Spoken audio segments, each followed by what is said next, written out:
Paparan dari negeri di bawah bayu, antara fokus utama Sabah sertai Expo Perdagangan Antarabangsa untuk promosi produk IKS. Perkembangannya terus bersama Rita Aloysius Malik. Silakan Rita. Baik Sahih, Kementerian Pembangunan Perindustrian dan Keusahawanan menyatakan komitmen membantu mempromosi produk industri kecil dan sederhana IKS Sabah ke pasaran antarabangsa. Antara usaha dilaksana termasuklah menyertai beberapa siri Expo Perdagangan Antarabangsa bagi meningkatkan lagi nilai ekspor produk IKS di Sabah.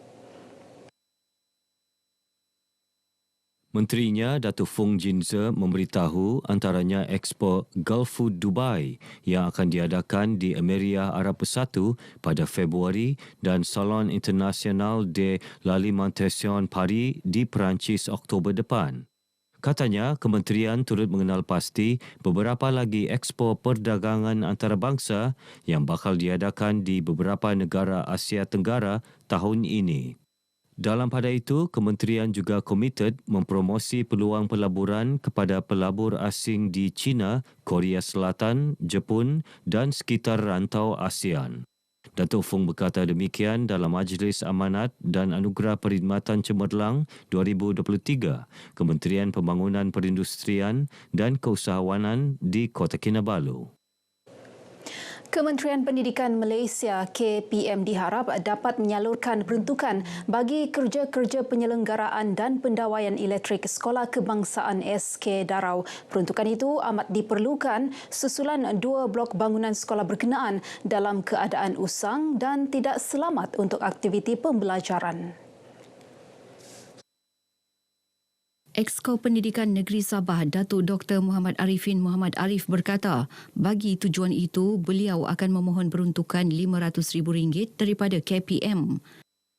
InsyaAllah dengan datangnya nanti RMK 13, kita ada cadangkan sebuah bangunan baru, 3 tingkat dengan 36 bilik darjah.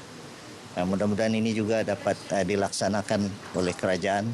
Saya memohon kepada Kerajaan Persekutuan agar pembinaan projek ini menjadi kenyataan dan jadi keutamaan. Datuk Dr. Muhammad Arifin yang juga Menteri Sains, Teknologi dan Inovasi menyatakan demikian kepada media selepas mengadakan lawatan ke SK Darau. Dalam perkembangan berkaitan, Datuk Arifin memaklumkan pihaknya kini sedang mendapatkan maklumat terkini mengenai sekolah daif berskala 6 dan 7 di seluruh Sabah yang memerlukan pembaikan. Jabatan Perangkaan Malaysia DOSM Negeri Sabah mempertingkat usaha pelaksanaan sistem pengkalan data utama padu di negeri ini. Ia bagi memastikan lebih ramai rakyat Sabah cakna terhadap inisiatif disediakan Kerajaan Madani. Setakat pada kemarin, seramai hampir lebih 78,000 penduduk Sabah telah pun berdaftar dalam sistem padu.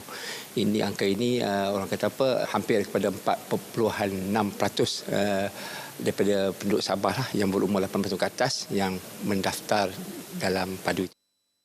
Beliau menyatakan demikian selepas mengadakan kunjungan hormat terhadap pengarah penyiaran Sabah Salma Hashim di Kota Kinabalu. Tujuan kunjungan adalah untuk bekerjasama dalam menyebarluas serta meningkatkan publiciti mengenai pelaksanaan sistem padu di Sabah. Beliau turut menggalakkan orang ramai untuk terus datang ke 18 lokasi pusat ekonomi digital PEDI yang disediakan di negeri ini, termasuk Pusat Transformasi Bandar UTC yang ada di Kota Kinabalu dan Keningau bagi proses pendaftaran dan kemas kini data. Sementara itu, beberapa individu yang ditemui RTM menyambut baik langkah Jabatan Perangkaan Malaysia DOSM Cawangan Sabah menyertai program komuniti bergerak untuk memudahkan penduduk pedalaman mendaftar dalam sistem padu. Dia memberi pendedahan kepada orang-orang awam tentang padu ni untuk pengemas-kinian, pengisian maklumat-maklumat yang berkaitan dengan kerajaan.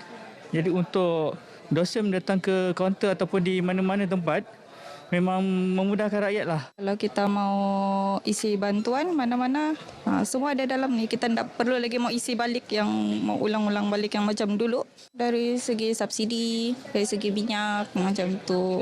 InsyaAllah kalau dapat, dapatlah.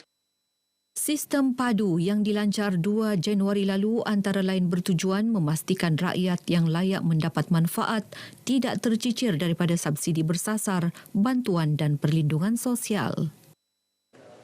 Persatuan Suri dan anggota wanita Perkhidmatan Awam Malaysia Puspanita Cawangan Kota Kinabalu disaran terus mendekati masyarakat melalui program komuniti dan kebajikan. Langkah itu bukan sahaja membolehkan ahli terlibat aktif dalam program kebajikan, malah dapat membantu golongan yang memerlukan. Mayor Bandaraya Kota Kinabalu Datuk Seri Dr. Sabin Samita berkata, dalam masa sama tumpuan juga perlu diberi untuk mengeratkan hubungan silaturahim antara ahli-ahli Puspanita sedia ada. Dan saya juga berharap Puspanita DBKK dapat memainkan peranan yang lebih aktif lagi untuk membantu masyarakat yang memerlukan perhatian sama ada dari segi kebajikan mereka, kesihatan mereka ataupun peluang-peluang untuk meningkatkan keupayaan mereka. Begitu juga dengan anak-anak yang mungkin memerlukan bantuan.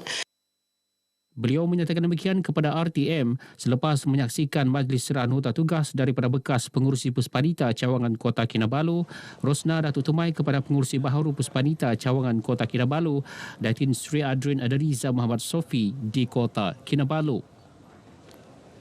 Baik, perkongsian itu mengakhiri perkembangan dari negeri di bawah bayu. Kembali bersama Sahih untuk lebih banyak perkembangan semasa dalam negara. Dari sungai hingga ke segara, Palestin pasti merdeka. Teruskan Sahih. Baik Rita, terima kasih.